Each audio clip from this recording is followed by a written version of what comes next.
Hello नमस्कार दोस्तों, आज का टॉपिक आपका है प्लासी का युद्ध। प्लासी का युद्ध, ये टॉपिक बहुत ही महत्वपूर्ण रहने वाला है, जिसे कहते हैं बैटल ऑफ प्लासी। इस प्लासी के युद्ध के बारे में अगर कहें तो अभी जो एग्जाम होने वाले हैं, जितने भी 4th सेमेस्टर के बीए प्रोग्राम वाले हिस्ट्री के बच्चे जितने भी हैं, उनके लिए बहुत ज्यादा ही इंपॉर्टेंट रहने वाला है। 2 क्वेश्चन एग्जाम से आता है, एक तो प्लासी का युद्ध और एक होता है आपका बक्सर का युद्ध। ये दोनों युद्ध ही मैं आपको आराम से एक ही वीडियो में समझा दूंगा। तो दोनों युद्ध के बारे में लिखते हैं। एक आपका था बैटल ऑफ प्लासी, प्लासी का युद्ध, और एक था आपका बैटल ऑफ बक्सर, अर्थात बक्सर का युद्ध। बक्सर का युद्ध, अगर दोनों युद्ध की बात करें, ये दोनों युद्ध अलग अलग डेट पे हुआ था, और इन्हीं युद्धों के बाद हम देखते हैं कि अंग्रेजों का भारत पर जो है पूर्ण रूप से अधिकार हो गया। एक डेट था आपका 1757 और एक आपका था 1764। ये दोनों चीज आपको कॉमन याद रखना है। और पूछ दे कि उस टाइम पे बंगाल का गवर्नर कौन था, तो रॉबर्ट क्लाइव था। रॉबर्ट क्लाइव, ये आपको कॉमन याद रखने हैं। ठीक, सॉरी, रॉबर्ट क्लाइव आपका प्लासी युद्ध में था। प्लासी युद्ध में आपका रॉबर्ट क्लाइव, जबकि बक्सर के युद्ध में गवर्नर जो था वो था आपका हेक्टर मुनरो। Hector Munro. इन दोनों के शासन काल में हम देखते हैं कि इनके जब गवर्नर का पद था, उस टाइम पे हम देखते हैं कि बक्सर और प्लासी का युद्ध हुआ था। अब समझते हैं कि प्लासी युद्ध हुआ क्यों था। तो आपको पता होगा कि बंगाल के अंदर अंग्रेजों को एक शासक था, मुगल शासक, जिसका नाम था फर्रुखशियर। फर्रुखशियर नाम था, जिसने 1717 में हमने देखा कि इसी के टाइम में अलग अलग जो है नवाब ने अपने आप को मुगलों से अलग कर लिया था। जैसे बंगाल का नवाब, अवध का नवाब और हैदराबाद का नवाब, इन तीनों ने क्या किया, मुगल से अपने आप को अलग रख लिया। इसी टाइम में फर्रुखशियर ने अंग्रेजों को यह अधिकार दे दिया कि वे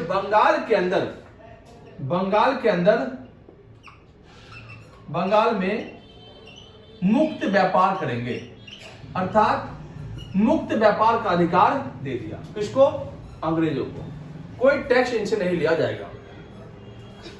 जब यह अधिकार अंग्रेज को मिला तो बंगाल के नवाब उस टाइम पे जो थे, कब, जब अंग्रेजों का प्रॉपर आगमन हुआ, वो हुआ था आपका 1751 में। तो बंगाल का नवाब इस टाइम था अलवर्दी खान। अलवर्दी खान था। अलवर्दी खान जब शासक बनता है तो इसके शासन काल दौरान हमने देखा कि अंग्रेजों को इसने टैक्स तो दिया, लेकिन उस पैमाने पर टैक्स नहीं दिया। क्योंकि अंग्रेज जो जब फ्री व्यापार करना शुरू किया, तो फ्री व्यापार के बाद हमने देखा कि अलवर्दी खान से जो है अंग्रेजों ने अधिकार लेना शुरू कर दिया, बंगाल से टैक्स लेना शुरू कर दिया। अब अलवर्दी खान की मौत हो जाती है आपका 1756 में। 1756 में आपका अलवर्दी खान के मरने के बाद सिराजुद्दौला बंगाल का नवाब बनता है। बंगाल का नवाब। ये अलवर्दी खान से बहुत ही ढीठ था। कहा जाता है कि अलवर्दी खान का कोई बेटा नहीं था, उसकी बेटियां थी। एक बेटी का नाम था घसीटी बेगम, जो ढाका के रहने वाली थी, और ये सिराजुद्दौला था, पटना में रहने वाली जो बेटी थी उसकी, उसी का बेटा था सिराजुद्दौला। तो अपने नवासे को जो है सिराजुद्दौला को बंगाल का आधिपत्य दे दिया। जब बंगाल पर अधिकार कर लिया, सिराजुद्दौला नवाब बन गया, तो अंग्रेजों को इनसे बहुत दिक्कत होने लगी, क्योंकि सिराजुद्दौला उस प्रकार से टैक्स नहीं दे रहा था जिस प्रकार से अलवर्दी खां दे रहा था। तो सिराजुद्दौला ने बिल्कुल नाम मात्र से टैक्स बंद कर दिया। इसके अलावा बंगाल पर से अंग्रेजों का अधिकार घटाना शुरू कर दिया।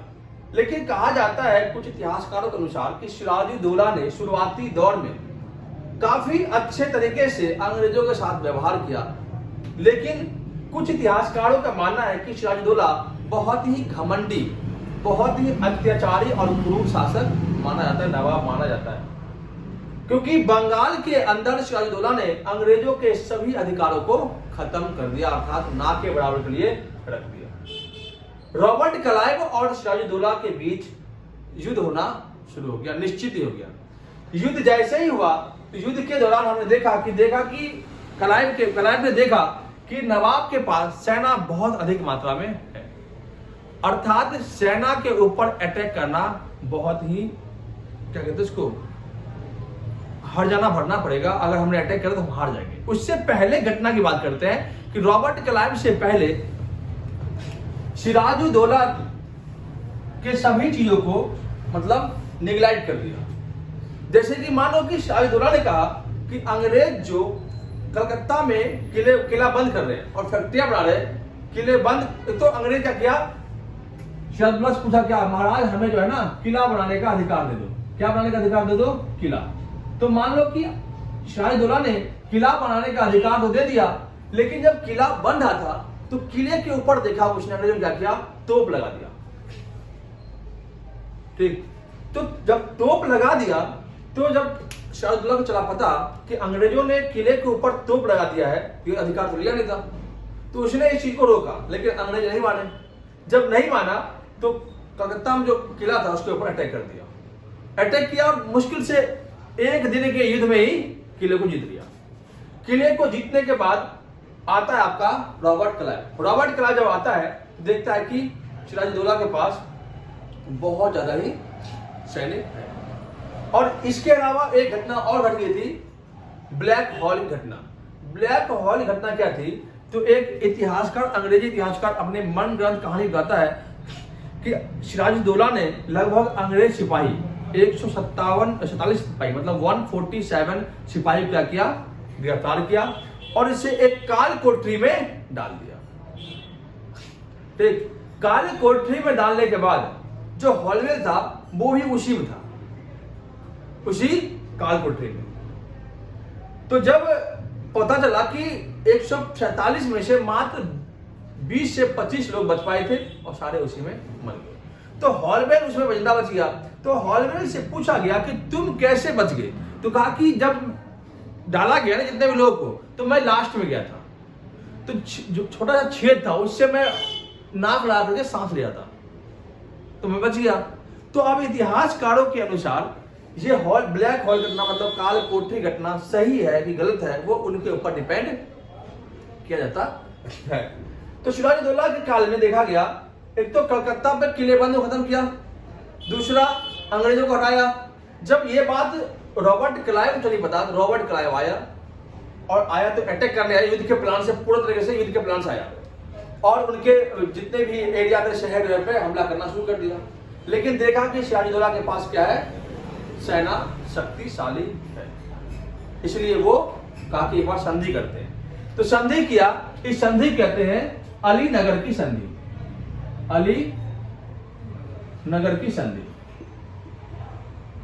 इस संधि में यह व्यवस्था तय की गई, यह प्रावधान दिया गया कि अंग्रेजों को जिन जिन एरिया में व्यापारिक अधिकार था पहले, वो अधिकार उनको दे दिए जाए। अंग्रेजों को किला वापस दे दिया जाए। अंग्रेजों को पूर्ण रूप से आजादी है, वो कलकत्ता में अपना व्यापार करते हैं। लेकिन रॉबर्ट क्लाइव के माइंड में कुछ और था। रॉबर्ट क्लाइव का मानना था कि बंगाल के अंदर एक ऐसा शासक बने जो उसके हाथों पर, इशारों पर नाचे। तो ये तभी संभव होगा जब सिराजुद्दौला के ही चाहने वाले, उन्हीं के करीबी को अपने पक्ष में किया जाए। कहते हैं कि एक कामयाब इंसान को बर्बाद करने में उनके करीबी का ही हाथ होता है। नहीं तो पृथ्वीराज चौहान जैसे शासक को एक गौरी जैसे चंद शासक छोटे से बिच्छू ये शासक मान सकता था? नहीं। तो सिराजुद्दौला को मरवाने में जिस प्रकार से पृथ्वीराज चौहान को मरवाने में जयचंद का हाथ था, उसी प्रकार से सिराजुद्दौला को हरवाने में उसी के करीबी का हाथ था। एक छोटी सी बात होती है, कहते हैं कि अगर रास्ते में कंकड़ कितने भी हो, वो आपका मार्ग कभी रोक नहीं सकता। अगर आपके जूते में एक भी कंकड़ आ गया ना, तो आप एक कदम आगे नहीं चल सकते। इसीलिए कहा जाता है कि पहले आप जूते के कंकड़ निकाल लो, अर्थात अपने पारिवारिक समस्या को, कलेश को दूर कर लो। जिंदगी में अगर सफल करना हो और एक कामयाब इंसान बनना हो, तो जब तक आपके आपस में ही खटपट है, तब तक जीवन आपका कभी सफल नहीं हो सकता है। ये बात सिराजुद्दौला को पता नहीं थी कि उन्हीं के करीबी रॉबर्ट क्लाइव जाकर के मिल जाएंगे, जिनमें एक बहुत बड़ा व्यापारी था, धनाढ़ व्यापारी था। उन्हीं की मौसी घसीटी बेगम थी, मानिक चंद था, घसीटी बेगम था, फिर कृष्ण पल्लव था। ये बड़े बड़े अधिकारी जो थे, जो उनके ही अंदर थे। और मीर जाफर जो सेना का प्रमुख था, वो भी अंग्रेज के पक्ष में चला गया। जब ये बात पता चली, लगा कि अब तो बहुत मुश्किल है, लेकिन फिर भी सिराजुद्दौला को यह बात पता थी कि अंग्रेज उसका सामना नहीं कर पाएगा। मीर जाफर ने चालाकी से नवाब को युद्ध के राजी कर लिया, कहा कि अंग्रेज के खिलाफ युद्ध करो, हम अंग्रेज के खिलाफ भगाएंगे। लेकिन मीर जाफर के माइंड में कुछ और ही चल रहा था। मीर जाफर ने सोचा कि इनको हम ले जाएंगे आधे रास्ते में और अपने ही सैनिक को हम मरवा देंगे और इनको हम आगे भेज करके काम इनका तमाम कर देंगे। सेम प्लानिंग किया। आपने देखा होगा बाहुबली ऐसा मूवी सीन देखा था आपने, पीठ पीछे वार करना। मान लो युद्ध की जो है जगह यहां पे है, ठीक है, यहां पे जाना था, यहां से निकला और यहां पहुंचा। जैसे ही पहुंचा तो मीर जाफर ने गलत आबा फैला दिया कि अंग्रेज जो है वो पीछे से किले पर अटैक कर दिए, पीछे से मीर जाफर ने गलत दिया। तो मीर जाफर ने कहा कि महाराज आप जाइए किले की तरफ, मैं यहां पे अंग्रेजों को देखता हूं। मीर जाफर छोटी सी टुकड़ी ले गया किले की तरफ, और ये नहीं, मीर जाफर को यहीं छोड़ दिया, कहा कि आप यहीं रहिए, मैं आता हूं देख करके। यहां सैनिक ले गया और इधर अंग्रेज तो आया नहीं था, अंग्रेज यहीं पे था और यहीं पे इनको मार करके खत्म कर दिया। तो सिराजुद्दौला को पलासी के युद्ध में मार गिरा दिया। और इस युद्ध के बाद जो अंग्रेज का मोटिवेशन था, जो उसका उद्देश्य था, वो पूरा हुआ और मीर जाफर को बंगाल का नवाब घोषित कर दिया। मीर जाफर शासक बनने के बाद प्रत्येक साल अंग्रेजों को 1 करोड़ का टैक्स देता था। मीर जाफर का दामाद था मीर कासिम, वो बहुत दिमाग से तेज, वो चाहता नहीं था कि अंग्रेज कलकत्ता पर राज करेगा। अगर हमारी भूमि और हमारी भूमि पर हम उनको टैक्स दे, ये कैसा मुनासिब है। तो मीर जाफर को हटाने के लिए मीर कासिम ने अंग्रेज से कहा कि महाराज आपसे हम एक बात कहें, का शासक आपसे, राजा जी आप बात कहें आपसे, का बोलो। कि बोला कि आप जो हमारे ससुर जी को, बूढ़े इंसान को दे रखे हो जो राजपाट, वो हमें दे दो, बंगाल नवाब हमें बनाओ। वो आपको 1 करोड़ रुपए दे रहे हैं, मैं आपको 2 करोड़ रुपए दूंगा टैक्स। कहता और बढ़िया बात है, कहीं नया जवान है, वो बूढ़ा हो गया है, उसको हटा दिया। ससुर को हटा करके ससुर को पुरा लिया, ससुर जी आप हट जाइए ना, मैं तो दामाद आपका हूं, मैं बन जाऊंगा। ससुर जी भी कहा ठीक है भाई बैठ जा, बना। अपने शासन काल में 3-4 साल शासन होता है उसका, अपने शासन काल में 1 बार उसने टैक्स दिया, 2 करोड़ का टैक्स दिया और कहा आप नहीं देंगे इसको, हो गया जितना दे दिया। उसने पहला काम क्या किया, राजधानी को शिफ्ट कर लिया। राजधानी को शिफ्ट क्या किया उसने, पहली राजधानी थी मुर्शिदाबाद, बंगाल राजधानी कहते हैं मुर्शिदाबाद। फिर राजधानी क्या शिफ्ट कर दिया उसने, मुंगेर लिया। और मुंगेर में उसने क्या किया, बंदूकों की फैक्ट्री खुलवा दी मुंगेर के अंदर, क्योंकि मुंगेर में बारूद का बहुत बड़ा कारखाना था। मुंगेर हो गया, पश्चिम चंपारण हो गया, इस एरिया में बहुत ज्यादा कारतूस मिलते थे यहाँ पे। तो भैया अब अंग्रेजों के खिलाफ जो है इन्होंने षड्यंत्र रचना शुरू कर दिया। अंग्रेज चल गया पता कि भैया ये जो है मीर कासिम ये हमारे ही ऊपर अटैक करने वाला है। इसी बीच मीर कासिम गया पटना। पटना में एक अंग्रेज ने उसका रास्ता रोका, उस अंग्रेज को मीर कासिम ने बीच से काट दिया। जब ये बात अंग्रेज को नहीं पता तो अंग्रेजों ने जो है मीर कासिम के खिलाफ युद्ध का अभियान शुरू किया। मीर कासिम पता था कि मैं हार जाऊंगा। मीर कासिम भागते भागते कहाँ गया, एक बार मैं मैप बना दिखा देता हूँ।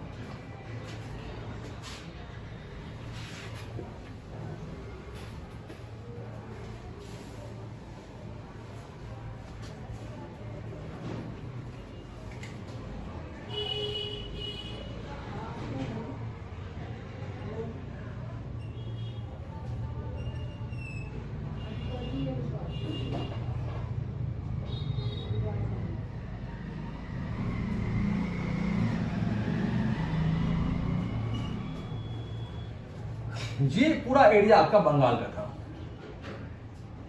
मीर कासिम यहां चला और चलते चलते पहले मिला अवध के शासक से, फिर ये आगे गया और मिला आपको दिल्ली के शासक से।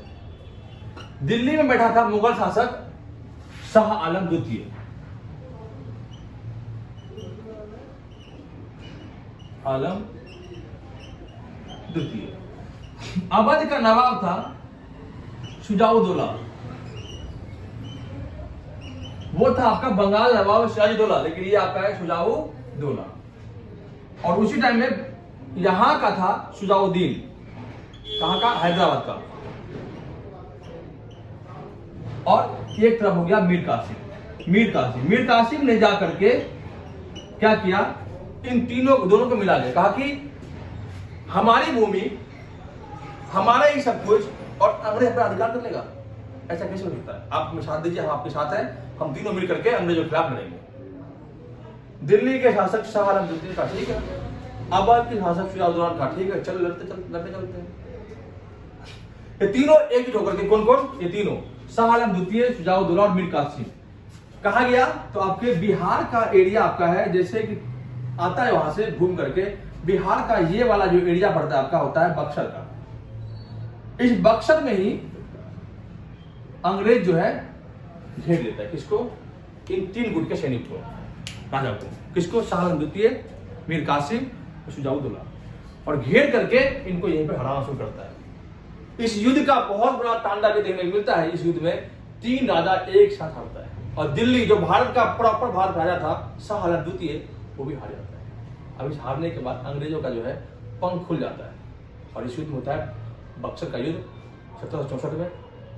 इस युद्ध के बाद ये अंग्रेज का अधिकार होता है कि अंग्रेज प्रॉपर वे में बंगाल, बिहार, दिल्ली, साउथ में तो पहले कब्जा कर रखा था, इन एरिया में तो पहले ही कब्जा था, इन एरिया में भी कब्जा। अब पूरे भारत पर अंग्रेजों का कब्जा हो गया।